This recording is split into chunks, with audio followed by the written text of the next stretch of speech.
Hoy hablaremos sobre la Constitución de 1917, pero para entender el principio de esta historia, necesitamos regresarnos a la historia que les conté de la Revolución Mexicana. ¿Se acuerdan? ¿Recuerdan a don Porfirio Díaz? Que gobernó por 30 años y su gobierno empezó bien, pero luego se convirtió en una dictadura. Y que el principal problema era que había pocos ricos y muchos pobres. Bueno, pues es aquí el origen de nuestra Constitución mexicana. ¿Recuerdan a Francisco I. Madero?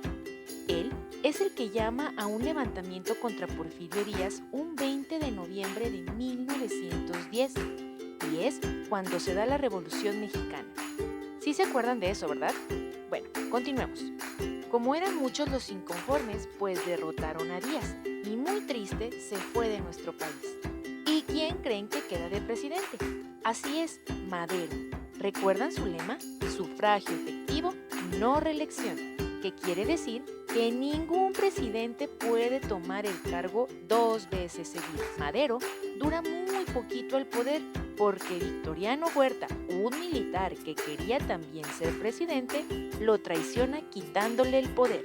Como todos querían ser presidentes de México, al enterarse que habían quitado a la fuerza a Madero, se formaron 3 grupos que querían derrocar a Huerta: los constitucionalistas, dirigidos por Venustiano Carranza; los villistas, dirigidos por Pancho Villa; y los zapatistas, dirigidos por Emiliano Zapata. Quitan a Huerta del poder y se pelean los 3 grupos para ver quién se queda con la presidencia de México. Pero Venustiano Carranza les gana a todos y él se queda con el cargo de presidente y llama al pueblo a reconstruir México. Meses después, se crea un Congreso Constituyente para plasmar y representar las ideas de todos los mexicanos. Así, el 5 de febrero, pero de 1917, nace la Constitución Política de los Estados Unidos Mexicanos, que sigue vigente hasta nuestros días. Ha tenido muchas modificaciones, todo para el bien de los mexicanos, como por ejemplo el derecho al voto de las mujeres. La Constitución contiene las normas de convivencia entre mexicanos y se divide en 9 bloques. El primero, garantías individuales sobre los derechos de cada mexicano. 2, soberanía nacional y de la forma de gobierno, definiendo a México como un país independiente.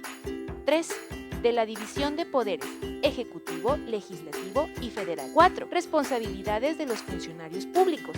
Define qué es lo que debe de hacer cada quien. 5, de los estados de la federación. Tenemos un gobierno republicano y con división de poder. 6, del trabajo y previsión social.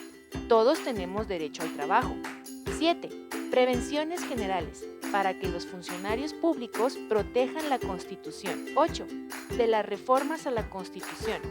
Y 9, de la inviolabilidad de la Constitución. No pierde vigencia aunque haya algún conflicto. Y ha sido traducida en más de 40 lenguas indígenas y sigue siendo la ley suprema que rige la convivencia en el país. Espero que te haya gustado esta historia y nos vemos en el próximo video. Bye.